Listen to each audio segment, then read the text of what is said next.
Welcome back to the Marketer of the Day podcast. We are here with Kevin Snow. He is the co-host of the top 100 Apple podcast called Growth Mode. He is the CEO of Time on Target. Kevin is a sales expert. He's a technology geek. He knows Ontraport, he knows outreach, he knows sales, and he can integrate digital technology with your sales process in an authentic, professional way. So we're going to jump into that and talk about what all that means. Kevin, glad to be talking to you. Hey, thanks for having me on the show. I am excited to talk to another Ontraport nerd. So this is going to be fun. Nice catch. Yeah, you booked the show, and then I had seen even just like earlier that day, you were in a Facebook group of us fellow Ontraport nerds. So yeah, can you maybe like start off and tell me about that? Like, why Ontraport and what has you the most excited as far as like what it can do and what you can do for your clients? Well, I'm going to throw out a dark side name here. I actually started off with marketing automation stuff for my business with Infusionsoft. Because one of my friends who was doing marketing stuff is like, oh, we can do all this really cool things and we can get you set up with some stuff. I'm like, this sounds really cool. I knew nothing about marketing automation at the point. So we got set up on Infusionsoft and I got in and I'm like, this is really complicated. How much to just have you do all this? Because I don't want to touch this. This looks like crap. So she was doing a ton of stuff for me for a while. And then like a year later, she's like, okay, we're changing you to this whole new system that I just found. I just went through certification for it. It's called Ontraport. And it's way easier. Like, okay, whatever. You just make the change. But then I started playing with it too. And I like, this is really cool. And what the company I was working for, it was my company. My company at the time was doing sales consulting, and we were going into businesses and helping them launch sales teams, or like I called for some of them, rehabbing their sales team. And part of that was mapping out a sales process. And then because I wanted to be the good consultant that was like system agnostic and wanted to do the best thing for my client, I would bring in outsiders to do automation or to do video or to do whatever specialty thing.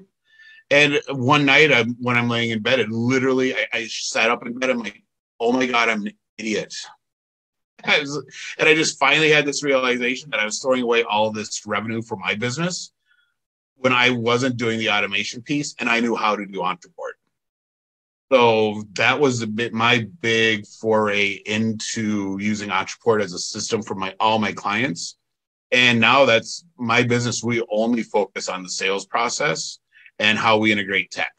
So there's a couple CRMs I use. Ontraport is the only automation tool we use, unless someone just needs like email and they just want a newsletter, something super simple that doesn't need all the cool bells and whistles. But Ontraport does it all. And I love the fact, my favorite thing about it, especially for working with sales teams, is that it allows you to inject human activity. So it's not just based on, the prospect visited this page, or the prospect clicked the link, or it's been so long since the prospect did something. It can now be, the sales rep finally did something, and now we can progress the automation on. So we can add in those tasks and those things that the salespeople need to do during a sales process so that the automation, the tech, stays synced with what's actually happening in the sales cycle, which is a big thing that's missing for a lot of the other systems I've looked at in the past.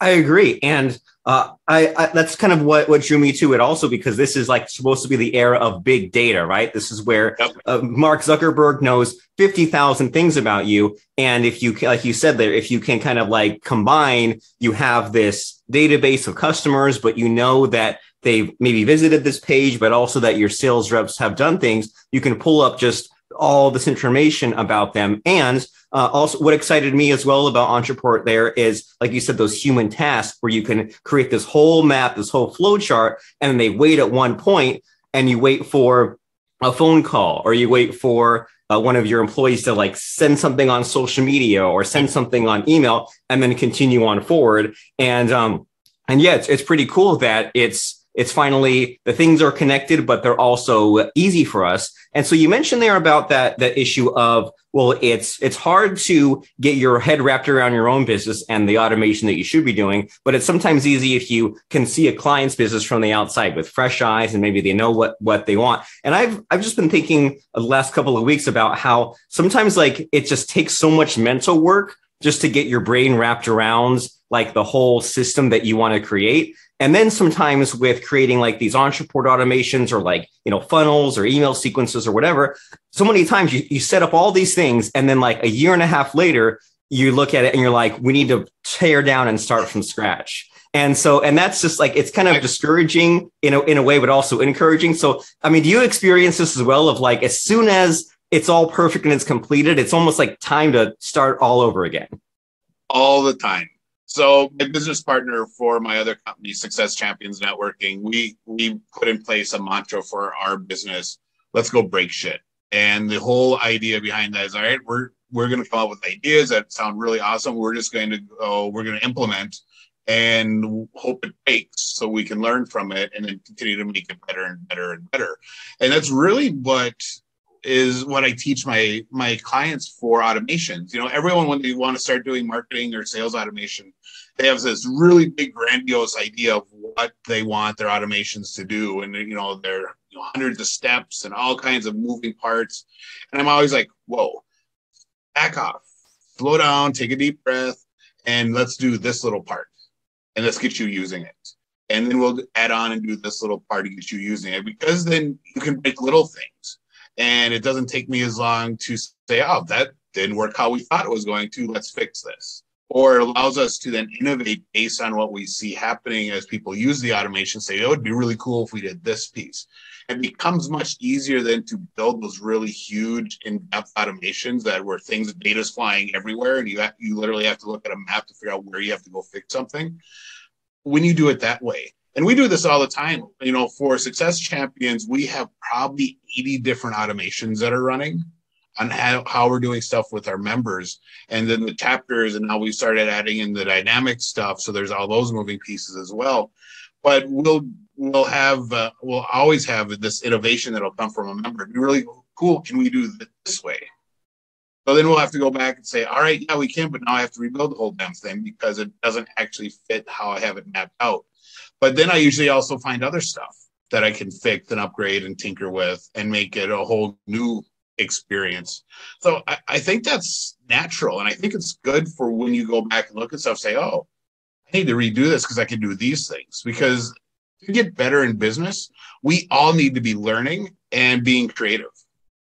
And that, looking back at the old stuff, saying, oh, I can do this way better now, means you've been creative and you've been learning and you're now ready to take that next step forward. So yeah, it's a pain in the ass when you have to do it. And you're like, crap, I have to figure out where this project's going in my timeline. But it's always good because it helps you take your company to that next level. If you never make those changes, you're going to be stuck doing business the way you are now 2 years from now. And the big thing that illustrated this for a lot of businesses and so fresh in their mind is March of 2020, when the lockdowns all started. And we had all these businesses who were just, we're in face-to-face sales, we don't need automations. All of a sudden we're like, oh crap, we need digital marketing. And they realized that they needed to innovate and go where they should have been 2 or 3 years ago and get caught up with everyone else. So that innovation and creativity is how you keep moving forward.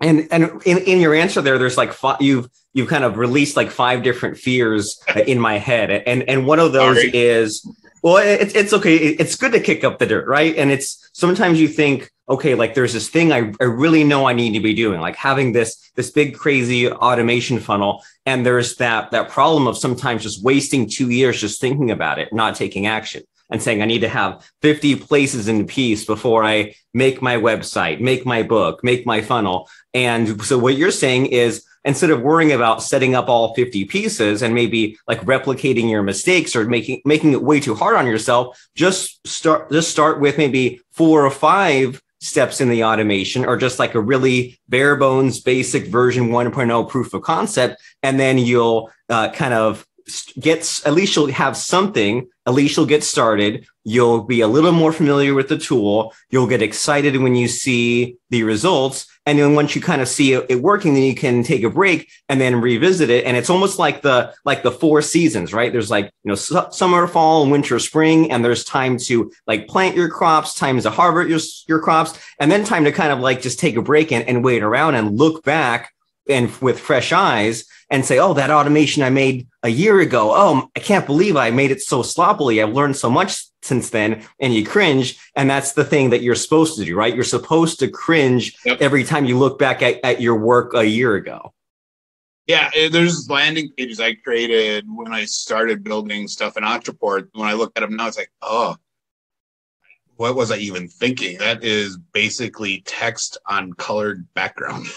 And now that you look at the stuff, I'm building, 80-page websites for people in Entreport, and people are like, that's an Entreport website? I'm like, yeah. They're like, I totally thought that was like some theme you bought. I'm like, no, that's all built in our marketing automation and pushed to WordPress. They're like, I didn't know you could do things like that. So it's from experience and publishing things, and then, working with clients that all have different opinions on how things should look and feel, and then learning from them and taking things, I really love this part of that client and I love this part of this client, and making a whole new thing because of that mashup between the two that ends up looking really cool and being really functional. And it's just that experience thing. I'm going to really slaughter this quote, but wisdom comes from experience, and experience comes from bad choices. And that's usually how we learn these things, especially me. I'm a tech guy. I like to go in and just play and see what I can break. And then it's like, ooh, all right, now I got to figure out how to fix it, which means I'm going to learn even more, because then I'm going to have to dig into the system. And it's not just learning the stuff right on the top of how to do things. It's like, all right, when I screw it up or one of my clients screws it up, what do I got to do? And you end up learning way more. So, making those bad choices sometimes isn't bad, as long as you're willing to learn from them and you leave the other side. It's like, all right, well, it sucked that it happened, but now I'm way here and I'm way further ahead if I hadn't made that choice. So, well, and it's almost like the street smarts of having some of these internet skills. Like there's the book smarts where the official documentation and you know what you should do and you should click. But how many times have you seen an Entreport account or a WordPress site where something was broken and like the client didn't know exactly what to fix, and you said, oh, let me go in there and let me jump in there and click, and you're done, and you're not even sure exactly what you did, just you've been around it so long you can just feel your way around and be like, oh yeah, it's I know what the one or two things to look for, and if it's not that, it's probably that, and if not that, we'll just unplug it and plug it back in or guess, and then there you go, 98% of the time, problem solved.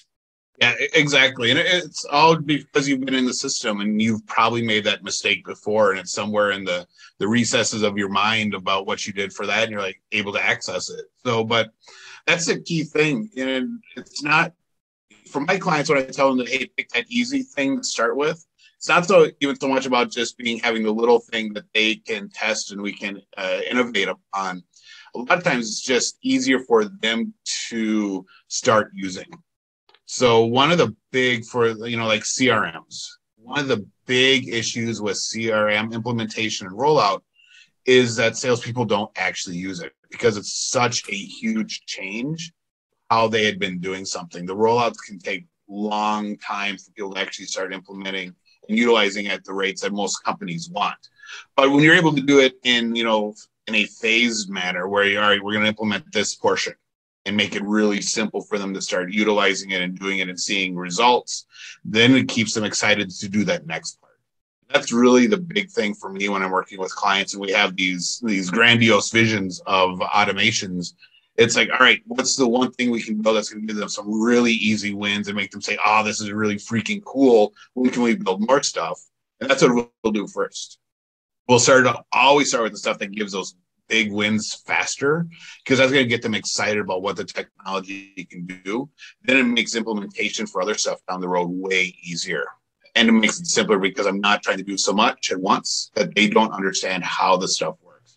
For you and me, we can go in and build that, 100-step automation, and we can vision it in our minds and whip it out and be able to troubleshoot and say, all right, sweet, I got an automation done, and start using it. But for most people who are just entering this world, that's a scary thought, because they don't understand how the data flows and what's actually happening and the words we use.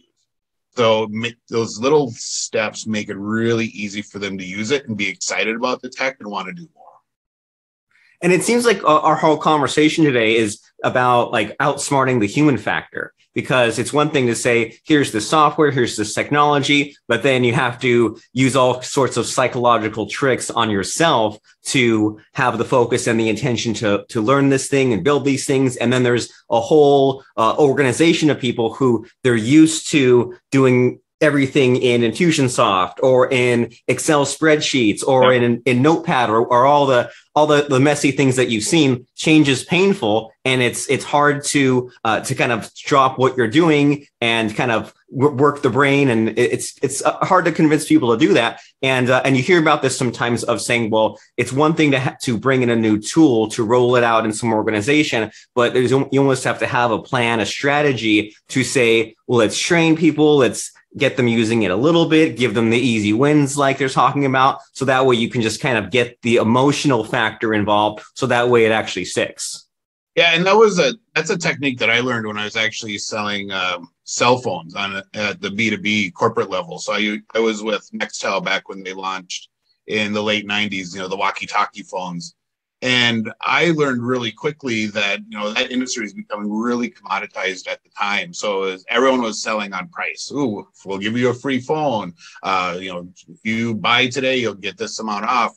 And I learned really quickly that if I actually wanted to be competitive and make money in that world, I needed to find a different way to sell. I didn't want to sell like every other company out there. Nextel was really on the cutting edge of the data apps. So they were utilizing GPS to do driver tracking and to route tickets and all kinds of stuff, jobs and things to the drivers. So I was going into companies and I learned to ask tons of questions, and I figured out what was going on in their world and what their biggest issues were and what was keeping them up at night. And then I was showing them, well, what if we could do this? So I wasn't talking about the bells and whistles anymore. I was now talking about, all right, so what happens if we get rid of this thing and you can have one or two extra jobs a day? What if we can do this thing and your salespeople aren't driving 150 miles a day, every day? Now, what does that mean to your business? And getting them thinking about options about how they can make their business better, and then saying, all right, well, here's how we do it. And the same was true. That's how I sell digital marketing and automation now. It's not, hey, look at all these really cool things we can build for you, and we can do this, and it has these features. It's understanding and helping them understand where their limitations are now, and then figuring out a really cool way to fix it, and helping them understand what impact it has. So then we're able to come in and say, all right, well, here's how we're going to do it. Now I can start teaching the tech and what's available with automations and CRM and Entreport and everything, and then put solutions in place. So it's always about that with me, with my clients. And I think that is for any type of sales where you're trying to make their company better. And it's not just this transactional thing, hey, buy my thing, and then I don't ever have to talk to you again. Understanding the solutions and asking those questions and having those conversations is what really generates that really strong partnership where you're actually now working together, as opposed to you're just some vendor that's dropping off office supplies. I like that a lot. And what you're talking about is sales 101, or the way it should be, right? Where instead of butting heads and saying, well, you're doing it this way, and here's what I want you to do, and let me info dump all these things. You're saying, well, wait a second, where are you stuck? Let me ask you some questions. Let me ask some deeper questions to figure out where the limitations are. And then let me work with you to kind of come up with a solution. And then the features and all the bells and whistles come later. But it's even hard to even grasp, because it requires some sorts of thinking, right? Like in some of your scenarios, I'm sure you're asking questions that they would not even have thought to ask. You're coming with like a different approach. Like you're saying there, well, what if you could free up, 1 or 2 employees? What if you could free up 100 hours a week? All these things that maybe they have not thought in these terms. And it's kind of like, it hurts your brain a little bit, because it's like the more you think about it, the less sense it makes. But yeah, like your whole I like this kind of selling principle that you're talking about, of asking questions instead of just trying to force these sorts of features on them. And so kind of having said that, Do you see any kind of common threads, common trends? Do you see these organizations that you deal with really missing the boat in a couple of areas where like they should be using automation, or they're falling behind, or they're frustrated? Like, where do you see the pain these days? So for me, I work with a lot of these small and medium businesses that are in a growth phase, and they have that entrepreneur business owner who's been doing all the sales. They've been bringing on ops guys, people to do the thing that they're selling. They're growing, they're having success. And now they're ready to try and figure out, all right, so how do I need to bring on salespeople now, or is there a better way that I can sell so I can have more runway before I have to hire salespeople? Because that would be awesome to not have to drop, $50,000 a year on salaries plus commission. So and we start asking, none of these businesses have ever taken the time to actually document how they sell, or to look at, all right, so how do my clients make buying decisions?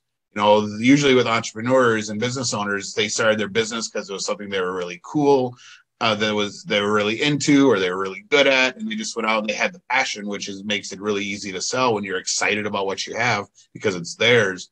But they never really paid attention to what their process was.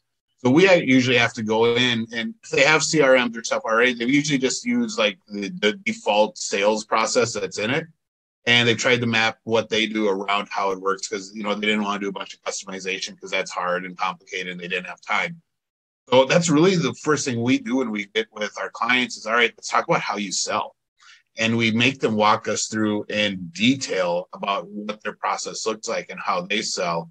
And then we start asking questions about the clients and how they're making decisions. And usually they don't know.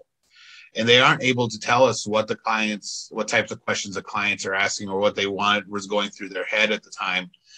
And so we'll usually end up bringing in some clients. We'll start, bringing them in, take them to lunch. We'll start asking them questions and just really get feedback. I can almost do like these little case studies on how they made the decision to go at my company. And then use that to match up to, well, here's how you say you're selling, and here's what they were saying they were looking for. Do you see where there's some things that don't match up? They're like, yeah, definitely. And then we'll adjust, and then we'll map out, all right, so here's how we're going to tweak your process. Now let's look at how we add in some automation to provide content and queuing to the prospects so that you don't have to do as much manual email and be searching for content to send out, and you can get them some help and most likely close the sale faster. Now you can handle more clients. You can have more prospects in your pipeline, and you're going to be selling more. So you really don't need that salesperson. You're going to put off the headcount ad for 6 months to a year and just really focus on, how do we now automate and streamline your operation to support bigger and more sales. So it's really, that's what my clients are looking for. They're trying to go big, but everyone's like, well, you got to hire people. I don't want to hire people. They're expensive. How can we do things before we have to get to that point? And then really diving into what those processes are. And if they don't have them, then it's really, all right, so we got to start documenting. We got to make flow charts. We're going to do arts and crafts for a day and make you really think about what happens in your business in a way that you haven't thought about it before.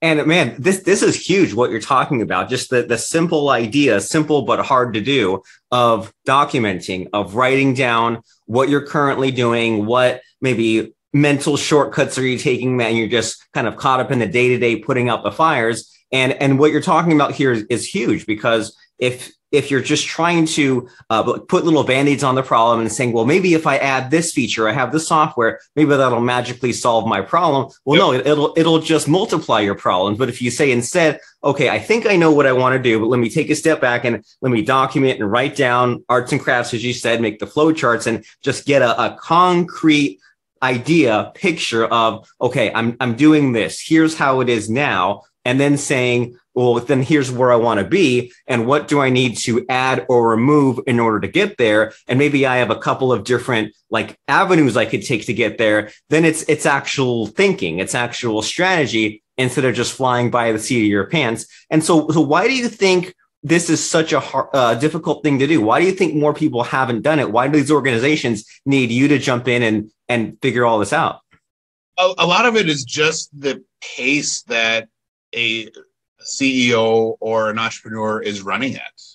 You know, in the military, we call it your op tempo, your operations tempo, and it's how fast you have to maneuver and how much stuff you have going on in your world. As a business owner, we have tons of things flying at us every day. And, you know, you don't always have time to be able to take the thought process deeper. A lot of times it's like, oh, this isn't working. All right, well, go do that and that'll fix it. And then we can, you know, later we'll figure out how to make a long-term solution. And you never get to the later part because there's always some new thing exploding that you have to fix. And it stays that way. You know, I own Time on Target, then I have partial ownership in a cyber firm, and then I also have the Success Champion stuff with Donnie. So there's all kinds of stuff going on all the time. And Donnie and I literally had to make dedicated time for us to do these things on a regular basis so that the company would keep moving forward.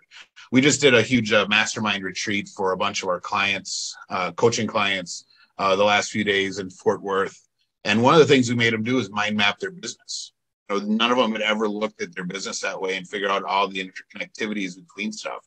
They had all these separate things that they knew they were doing and things that they knew they wanted, but they didn't know any of the relationships between those pieces. And then we made them work on lines of effort and what their focuses for the year were being. And the hardest part they've struggled with wasn't coming up with objectives for the year and activities that fit within those. It was actually coming up with what their priorities were for all of those lines of effort.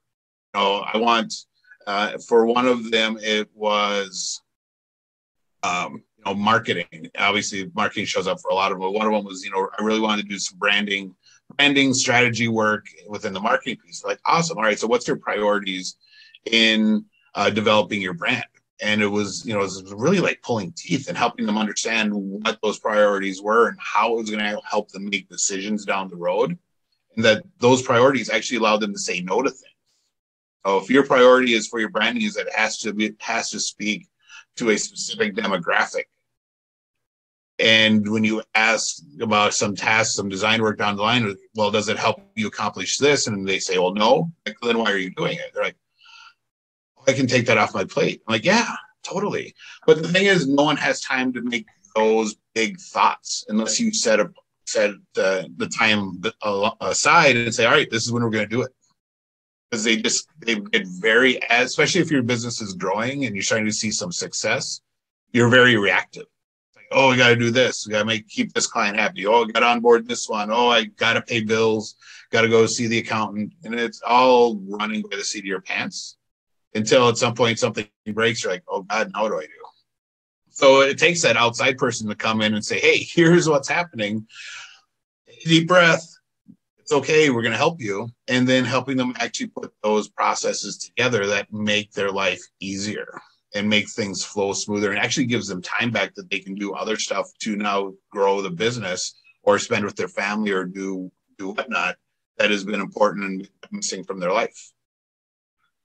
Well, this is awesome. And it's a lot to think about. And you're delivering all sorts of simple reminders of things that we need to be doing, like carving out the time. Even if you don't have the time, you need the time to do nothing and to think and strategize. And also not just by yourself, but kind of have some kind of a mastermind going. That way, it's not just one mind focusing on the problem. And then you mentioned having priorities, because I mean, that's what time management's all about, right? We can all say, here's my big, long to-do list. And of course, I could fill my days with 12-hour days. But until you say, here's what my goal is, here's what my focus is. And if these actions I'm taking, are they getting me towards that focus, or is it just noise? Once you start making those tough decisions, then now you have the time freed up, and now you can think. Whereas this whole time you've been kind of just going day to day, and next thing you know, the whole day's busy, the whole week's busy, the whole month is busy, and then you fall behind a little bit, and then everything else falls behind, and it's only a matter of time before that happens. And you and I have both seen where the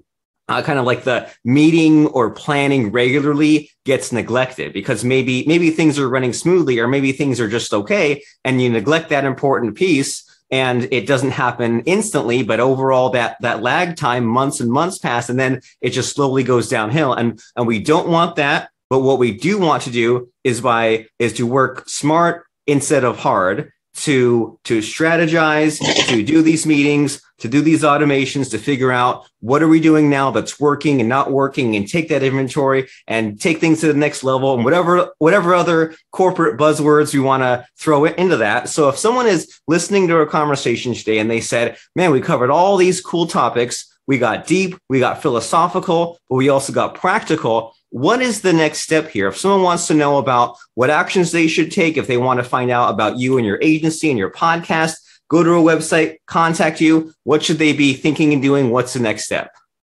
All right. So quickest way, if you want to get more information like this, go check out Growth Mode on Apple Podcasts. This is what me and Donnie talk about every week in about 20 minutes. There's going to be one little business development, business scaling topic that we're going to target. It's going to be really, and what we do is we share all of our screw ups, and we've had some doozies, and then what we learned and how people can utilize that to grow their business and how they can not make the same mistakes.